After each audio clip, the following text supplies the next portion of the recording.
ED के वकील ने अदालत से मांग की थी ना कि जो सक्षम अधिकारी हैं उनको निलंबित करने का आदेश सुप्रीम कोर्ट की तरफ से दिया जाए। ईडी के वकील ने कटघरे में पुलिस अधिकारियों को खड़ा कर दिया था और अब उसी को लेकर दलील यहां पर जो राज्य सरकार और डीजीपी के वकील है अभिषेक मनु सिंघवी उनकी तरफ से रखी जा रही है और वो बता रहे हैं कि क्यों वहां पर पुलिस अधिकारी पहुंचे हुए थे। उनकी तरफ से जानकारी दी जा रही है कि ममता बनर्जी जो मुख्यमंत्री हैं वो Z+ प्रोटेक्टी है और ऐसे में उनके साथ पुलिस की टीम को मौके पर पहुंचना ही था और पुलिस की टीम की मौजूदगी जिस जगह पर ममता बनर्जी और जिस जगह पर ईडी की छापेमारी चल रही थी उसको ईडी के वकील की तरफ से पुलिस की दखलंदाजी के तौर पर दिखाया जा रहा था। लेकिन अब जो पुलिस के वकील हैं, जो डीजीपी के वकील हैं, उनकी तरफ से अदालत को यह बताया जा रहा है कि मौके पर जो बंगाल पुलिस की टीम मौजूद थी वो दरअसल ईडी के कामकाज में दखलंदाजी नहीं कर रही थी, वो ममता बनर्जी की सुरक्षा में तैनात थी क्योंकि ममता बनर्जी जो है वो Z+ प्रोटेक्टी हैं। अंकित,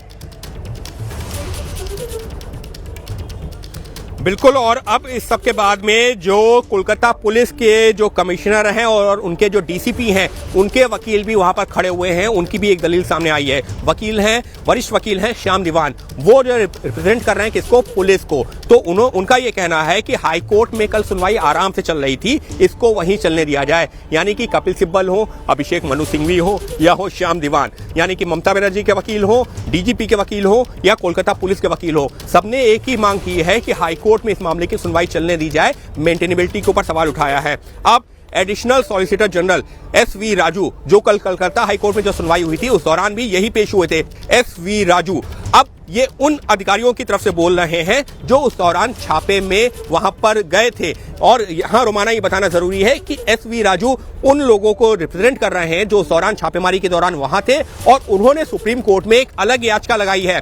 फिर दोहरा रहा हूं, हमने जो इस पूरे जो केस की जब सुनवाई शुरू हुई थी तब ये जानकारी दी थी कि सुप्रीम कोर्ट में 2 याचिकाएं हैं। पहली याचिका है उन अधिकारियों ईडी के अंकित गुप्ता, नई दलील आई है जो ईडी के इन वकील की तरफ से दी गई है। देखिए साझा किया है सहयोगी निपुण सहगल ने, जरा जल्दी से बताइए पढ़कर। अंकित,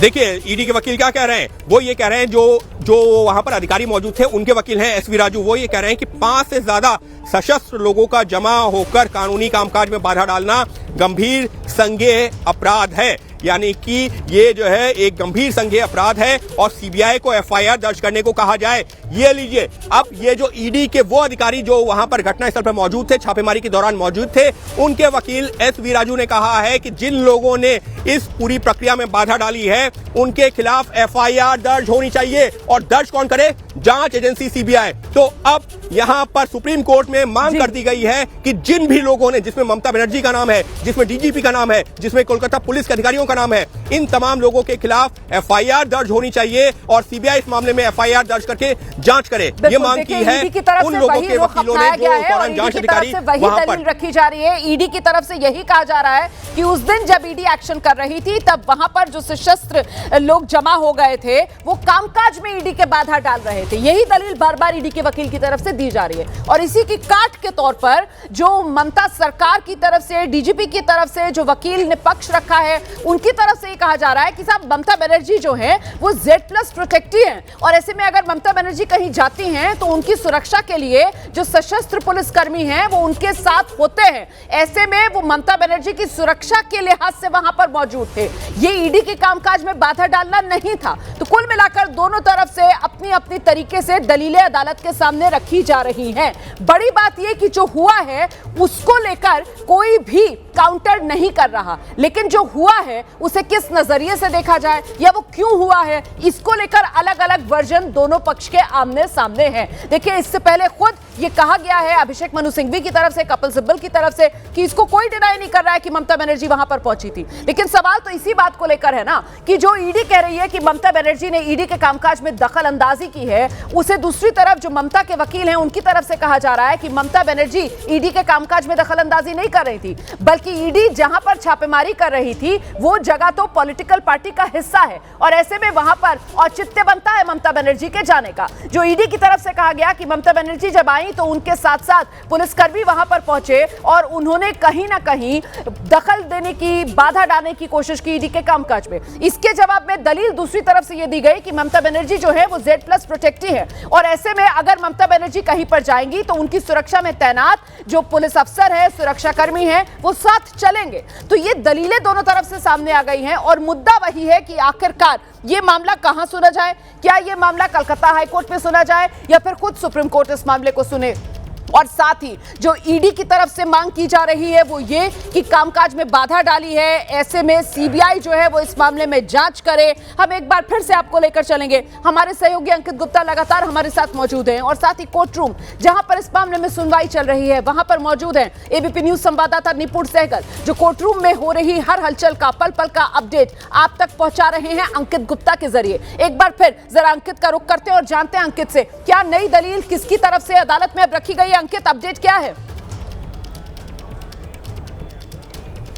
एसवी राजू जो कि उन जांच अधिकारियों को रिप्रेजेंट कर रहे हैं जो कि ईडी की तरफ से वहां पर छापेमारी के दौरान गए थे, उनका क्या कहना है? उनका कहना है कि मामले में पुलिस के अधिकारी खुद शामिल हैं, इसलिए पुलिस को जांच के लिए नहीं कहा जा सकता और इसी वजह से मांग की जा रही है कि सीबीआई इस मामले में मामला दर्ज करे क्योंकि एक संज्ञेय अपराध है, कॉग्निजेबल ऑफेंस है, लिहाजा इस मामले में एफआईआर दर्ज होनी चाहिए, जांच होनी चाहिए। और किस आधार पर वो ये कह रहे हैं? वो इस आधार पर कह रहे हैं क्योंकि उन्होंने अपनी याचिका में इस बात का जिक्र किया है कि वहां पर एक तरह से धमकी दी गई थी इन अधिकारियों को जिनको वो रिप्रेजेंट कर रहे हैं, जो कि जांच के लिए गए थे, उनको धमकी दी गई थी। वहां पर जो है चोरी की गई है, एक तरह से उन्होंने रॉबरी का जिक्र किया है, उन्होंने डकैती का जिक्र किया। उन्होंने कहा है कि वहां पर जो जांच चल रही थी सामान को छीन करके, क्योंकि सशस्त्र लोग वहां पर, हथियार वाले लोग वहां पर मौजूद थे और वो उन सामान को छीन करके वहां पर ले गए हैं। इस वजह से याचिका में डकैती का भी जो जिक्र किया गया है, रॉबरी, थ्रेट, डकैती जैसे शब्दों का इस्तेमाल किया गया है और इसी आधार पर इसको कॉग्निजेबल ऑफेंस, संज्ञेय अपराध बताया जा रहा है। और कहा यह जा रहा है क्योंकि खुद पुलिस के अधिकारी वहां पर, स्थानीय पुलिस के अधिकारी कटघरे में हैं, पुलिस कटघरे में है, लिहाजा इस मामले की जांच सीबीआई को सौंपी जाए और सीबीआई इस मामले की जांच करे। तो साफ तौर पर यह बताने की कोशिश है कि इस मामले में अब ममता और रोमाना ये साफ कर देना जरूरी है कि सीबीआई जांच के लिए किन लोगों का नाम लिखा गया है याचिका में। ममता बनर्जी का है, डीजीपी का है, डीसीपी का है, उसके अलावा वो पुलिस के अधिकारी जो वहां पर मौजूद थे उन लोगों का नाम, तमाम लोगों का नाम दिया गया है याचिका में, प्रेयर में, जो कि जो है मांग है प्रवर्तन निदेशालय की। और कहा यह गया है कि सीबीआई मामला दर्ज करे और इस मामले में करे जांच। तो साफ तौर पर एक तरफ कानूनी जो पहलू पर जो चर्चा ये चल रही है कि मेंटेनेबिलिटी पर, कि ये मामला सुप्रीम कोर्ट में सुना जाए या ना सुना जाए, हाई कोर्ट में सुना जाए, लेकिन दूसरी तरफ उन जो वहां पर जांच अधिकारी गए थे उनके वकील ने सीधे तौर पर आपराधिक मामला, कॉग्निजेबल ऑफेंस बताते हुए दर्ज करने की मांग की है और कटघरे में खड़ा किया है ममता बनर्जी, राज्य के डीजीपी, पुलिस के वरिष्ठ अधिकारियों को।